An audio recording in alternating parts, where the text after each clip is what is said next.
La force est dans l'unité. Moïse, à 120 ans, arrive au terme de sa mission, il parle une dernière fois au peuple, il confie la direction à Josué, écrit la Torah, la dépose près de l'arche et donne le cantique comme témoin pour les générations. Haftara Shabbat Shuvah, appel au retour, miséricorde et restauration. Dieu relève son peuple et confirme la voie dans laquelle il doit marcher. La paracha Vayeleh, à travers le récit de Moïse, traite de la continuité et de la transmission. De Moïse à Yeshua le Messie, toute l'histoire d'Israël doit espérer se répandre dans une continuité réelle. Les bénédictions, les prières et le calendrier sacré des fêtes qui sont le canal vivant de la transmission. Là se trouve la force du peuple, l'unité.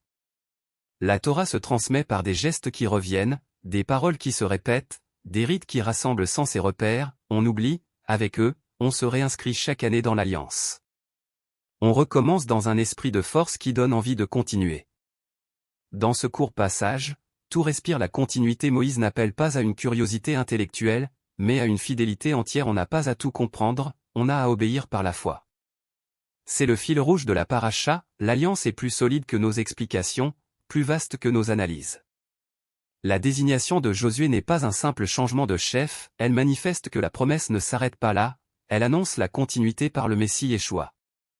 Nous sommes actuellement dans ce temps des fêtes de l'Éternel et le texte tente de nous faire comprendre que, dans le temps du Messie, les choses doivent continuer dans la même perspective d'avenir. Ce que les anciens d'Israël ont dit, selon que l'Esprit de Dieu leur a ordonné de dire pour le bien de la communauté, nous sommes censés écouter et obéir sans chercher midi à 14 heures. Ce que Moïse a reçu, Yeshua le garde. Ce que les anciens ont entendu, les générations suivantes doivent l'écouter. C'est ainsi que la présence de Dieu demeure. C'est ainsi que Dieu dit, je me ferai voir à ceux qui écoutent et je cacherai ma face devant ceux qui n'écoutent pas. Les chefs d'Israël. Moïse met en garde, ceux qui se séparent d'Israël, qui choisissent de modifier les rites ou de réinterpréter les choses parce qu'ils ne sont pas d'accord. Ils se coupent même de la bénédiction. Ils finissent par ne plus voir la face de Dieu. Encore aujourd'hui, on voit des hommes et des femmes qui s'isolent, persuadés qu'ils peuvent déplacer les dates, réécrire la tradition, au nom de la bien-pensance, ils suivent un itinéraire qui les désunit d'Israël. L'histoire finit toujours par confirmer la parole de Moïse, loin de la communauté, on se met en danger. Le secret n'est pas caché dans une énigme à résoudre. Il est dans la fidélité confiante. Dieu ne demande pas de comprendre chaque mystère, mais de marcher dans l'obéissance. Celui qui veut posséder la vérité par l'analyse se fatigue et s'égare. Celui qui l'accueille par la foi demeure sous le regard de l'Éternel. Ce qui nous est demandé, c'est de rester dans cette chaîne, écouter, transmettre, pratiquer. Là se trouve la vraie liberté, la vraie sécurité, la bénédiction qui ne se dément pas. Confirmation par l'âge de Moïse, 120 ans. 120, ce sont les 120 trompettes au temple qui sonnent comme un seul son, ce qui veut décrire l'unité. 120, c'est aussi l'assemblée de Yeshua réunie. 120, c'est, en une seule voix, un seul peuple, et c'est cela que vient nous rappeler cette paracha, et tant qu'on n'a pas compris ça, on n'a rien compris. Dieu ne nous demande pas de faire mieux ou plus logique qu'Israël, c'est justement le contraire, ce qui semble logique ne l'est pas devant nous. Yeshua accomplit et transmet, il vit les fêtes, enseigne à la synagogue, ramène au cœur des commandements. La continuité annoncée par Vayeleh se réalise en lui, à travers Israël, par la fidélité.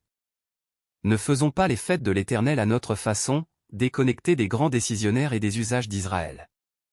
La bénédiction passe par l'unité et la fidélité, on garde le feu près du foyer. Le Shabbat, ordre simple et régulier, bougie, kiddush, pain, chant, Torah, point. Chaque fête, un rituel signature attendu, aliment, bénédiction, rite. Tout a un sens et pas forcément d'une grande ampleur spirituelle, c'est cela que Moïse dit.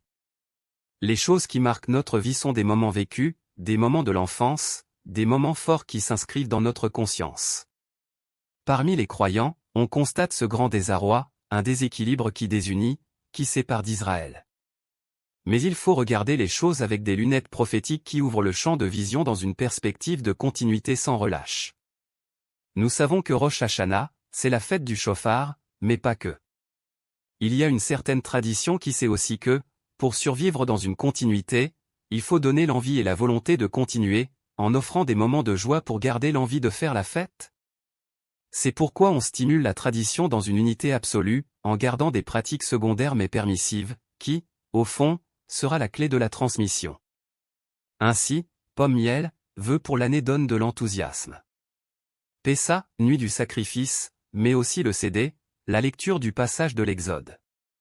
Pain sans levain, c'est aussi, maison vidée du pain, la matzah, bénédiction en famille Shavuot, don de la Torah, c'est aussi veillée d'études, l'étage, lecture de Ruth, paroles partagées. Soukko, habiter la souka, repas sous les étoiles, le loulav. Shemini Latz Simra Torah, c'est aussi danser avec la Torah, prière pour la pluie, reprise du cycle. Soigner les fêtes, chants, tables, lumière, couleurs, n'est pas un luxe. C'est une force de transmission quand la fête est désirable, on désire aussi la vivre, sans rite, on oublie, on va le faire quelque temps et puis après les choses s'atténuent et l'on ne fait plus rien, mais si, par contre, on a su faire de ces rendez-vous avec Dieu des bons moments qui ont marqué nos esprits, ces fêtes seront toujours présentes dans nos familles, car on aura provoqué l'envie de continuer, c'est là toute la force d'Israël, qui fait de ces rendez-vous des moments inoubliables et jamais oubliés et il faut le dire qu'en ces temps modernes et compliqués de vivre sa foi, on a encore plus besoin de donner du sens festif à nos rendez-vous avec Dieu, car il y a toujours les Amalek qui rôdent pour nous décourager. Yeshua n'abolit pas, il accomplit et transmet. Il enseigne à la synagogue, vit les fêtes. La Torah doit être lue, proclamée, reçue dans la foi. C'est cette écoute simple, cette soumission joyeuse qui garde le peuple dans la lumière. Point. Celui qui veut posséder la vérité par l'analyse se fatigue et s'égare. Celui qui l'accueille par la foi demeure sous le regard de l'Éternel. Ainsi, Veillez-les révèle et confirme que l'alliance de Dieu ne dépend ni de la force d'un homme ni de l'intelligence d'une génération. Elle traverse le temps, de Moïse à Yeshua, d'âge en âge.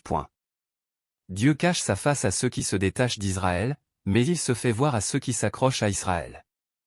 L'unité est la force d'un peuple, et c'est cela veillez-les, s'unir tous ensemble pour les fêtes, les Shabbats, dans les rites qui sont le secret de la continuité, d'une transmission efficace qui touche des plus grands aux plus petits, par la mémoire de la joie des fêtes, au sens émotionnel. Yeshua nous laissera ces paroles dans Hébreux 13, souvenez-vous de vos conducteurs, imitez leur foi.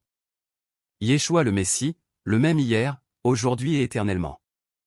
C'est uni à Israël que tous nous serons forts et courageux pour tenir jusqu'au bout. Shabbat Shalom.